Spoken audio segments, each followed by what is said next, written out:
Good morning, everyone. I'm Derek Shakey with the Collector Car Network, and I'm here at the FCCS, the Future Collector Car Show, part of the Barrett-Jackson auction. So we're doing something a little different right now because, in case you couldn't tell, it is bumping at the FCCS. If you haven't heard of this show before, it's a celebration that's family friendly of 1980 and newer vehicles that may not be collectible right now, but they're going to be in the future. And yeah, we're out here in front because, yeah, the music is so loud, so we're not right by the car, but you will see that in a second. I am joined by Tom Hartje, the owner of a very interesting Lotus, and William as well. Welcome to the show, guys. Yeah, thanks for having us. So you were telling me earlier, this is your first time at the FCCS. Correct, yep. Wonderful. So how has your all's experience been so far? It's amazing. I mean, had eyed FCCS for a while for bringing out the Esprit. It just seems like a higher caliber, a lot of cars that people put, time, effort into, and yeah, not disappointed. Oh, wonderful, wonderful. So speaking of which, you put a lot of time and effort into your Lotus. So can you tell us all a little bit more about that? Well, first of all, for starters, how have you always been a Lotus guy? Yeah, I've always liked Lotus. Years ago, I picked up an '89 Esprit, had that for a while, didn't really have the understanding or time, resources to make it more than what it was, and actually ended up crashing it. So at that point, got rid of my Lotus, but years later, able to afford a V8 that I can put some time and effort into. So that's where I am now with it. So love the Esprits, always been a cool car. Oh, okay. And so how did you come to own this particular Esprit? What's the story behind that? So took a small amount of convincing of my wife that owning a Lotus was a good, reliable car, which I quickly ate my words after because found this one in Colorado running, got it over here, just kind of looked all online and found this one with a built engine supposedly, got it here, and it lasted maybe 2 months. And then the rebuild started. So, oh boy, yeah. It was not as reliable as I thought it would be. Oh, okay. And so you rebuilt the engine, you got a ton of parts in there. Yep. So can you take us through what you said it's an OEM plus build. So can you take us through, front to back, what that involved? Yeah, so really wanted to keep the main, engine block and components there, the same transmission in there, but just take it to a next level on reliability and power. So tried to keep the interior looking somewhat original.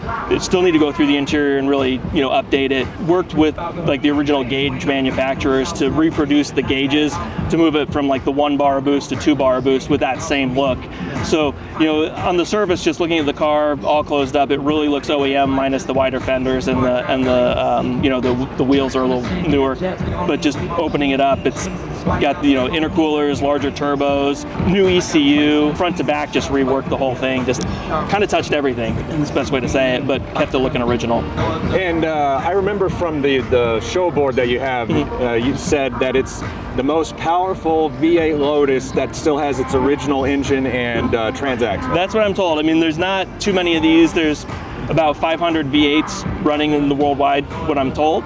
And when I posted mine up on the user groups and dyno charts, I was told that nobody's hit those numbers with a dyno. There's some claims of 700 horsepower Esprits, but those are all kind of done off of math and not a dyno, and kind of the butt dyno approach is the best way to say it. So yeah, so kind of pleased to. I thought I was going to hit the 500 mark, but got it to about 630, and then the clutch let go. So trying to see where it actually tops out. Oh, okay. So that was the latest figure. Yeah. Yep. Oh, yep. Wow, that's healthy. Yeah, that's I was not healthy. Disappointed. So. Oh, yeah.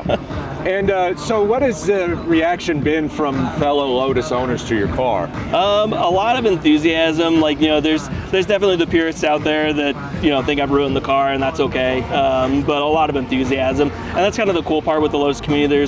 There's definitely a lot of people that get behind the idea and like it and support. They'll give feedback, and there's also enough of them out there that can give some insight and thoughts as to, have you tried this, changed that, done that. So it's a good community that sticks together. But yeah, there's always going to be the purists that don't like it, and that's all right. Yeah, as long as you like it, that's the most important thing, right? Exactly. Now, William, what do you think of the Lotus? It's cool. It's fast, right? Yeah. When we were driving here, it went super fast. Oh, okay. It scared me. Let's not talk about that if your mom watches this interview. If you're with law enforcement, please don't watch. But hey, you all made it here, and it sounds like it was a fun blast to the show. Yeah, oh yeah. No, it's always good driving it, and now knowing that it's kind of got a little more on the reliability factor, that's kind of nice to just be able to hop in it and drive versus wondering where you'll have to call the tow truck. So it's a good car now. So aside from, when you first got it and discovered that it needed some work, what has been the biggest surprise to you from this car during your ownership? Probably how easy it is to work on. Parts availability is really not that terrible. There's a couple things that I, just could not find and just had to make myself, with some help from some fab guys. Jeff Kennedy does a lot of fab work. He's welded up a gear selector. So in that car, it's a 97. In 98, they swapped over the rear end of the transmission to be a direct link shift. Much easier to find gears, still tricky, but much easier. Oh, okay. And the 98 Plus gear selector, you just can't find it. Oh. Yeah, you can't buy it, can't find it. I found one for sale out there for about $1,000, and it disappeared before I could even put the money down. Okay. But just got creative and made a selector with a Toyota parts and whatnot, and just slapped it together with JK fabrication, welded up some pieces for me, and it works. So, but really, surprised at how easy it is to find parts for that car. Okay. Mostly because they're all sourced from other cars. The block, in the rotating assembly, all that, specifically Lotus. Transmission isn't Lotus. None of the wiring in it is Lotus. Nothing. It's easy to find parts pretty much anywhere. So. Oh, wonderful. Even had a kind of related to my '89. Went for a drive in it once, and it died on me. And literally I knew what it was. It was fuel pump dying. Literally just walked into an AutoZone and picked up a fuel pump for I think it was a random GM car. Got it home, slapped it in there, and it drove again. So. Oh, okay. Yeah, the parts availability is actually surprising. Yeah, it is surprising. Yeah, so I want to do kind of a good, a bad thing here. Mm-hmm. So what is your favorite part of driving your Lotus? Is it the acceleration, the handling? Man, I don't know. That's a good question. I do like the acceleration. There's not many opportunities to kind of push it on the handling out here. Maybe once it cools down, I can take it up north and see what it's like up there. But I just like the styling on it. I mean, that's not a bad thing, not at all. Walking up to it and just seeing like, yep, there's my Lotus. It looks good. So maybe not even driving it, just seeing it at shows, seeing it out there. That, and then also like the connections it'll bring.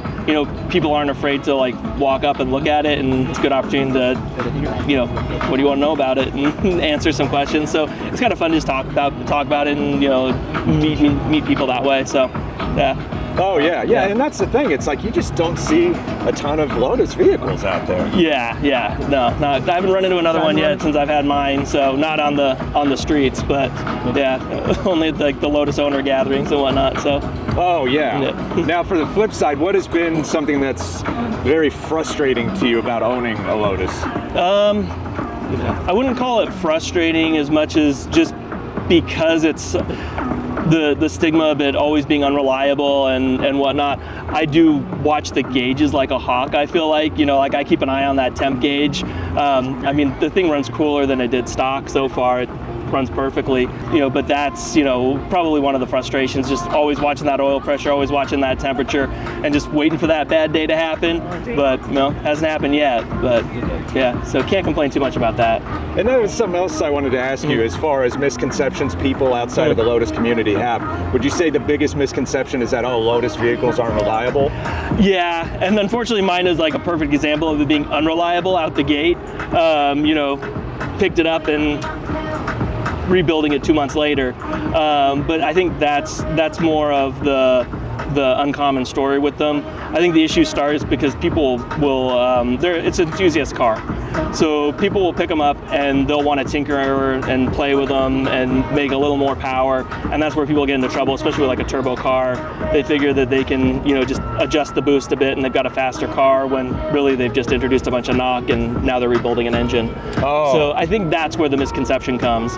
It's more about, you know, the tinkering to make it faster, or just nobody tells you the good stories. It's always the sob stories of, you know, my car's doing this again or whatnot. So. Oh, okay. Yeah. Yeah, and as far as the maintenance and modifications, William, have you been involved? Have you been holding a wrench or a flashlight, stuff like that? Yeah, you've helped a bit, haven't you? Oh, nice. Yeah. I can't quite remember it. I know. I think I might have helped with the headlights and for the fog light. Yeah, you did help with the headlights. I do remember that. Very important stuff. We get them in the garage every now and again. We've got other cars to work on too, so. Oh, okay. He's, yeah, I've trusted my life with him jacking up a car with me underneath it before, which I don't know, best approach, but I lived, so. Yeah, it worked out.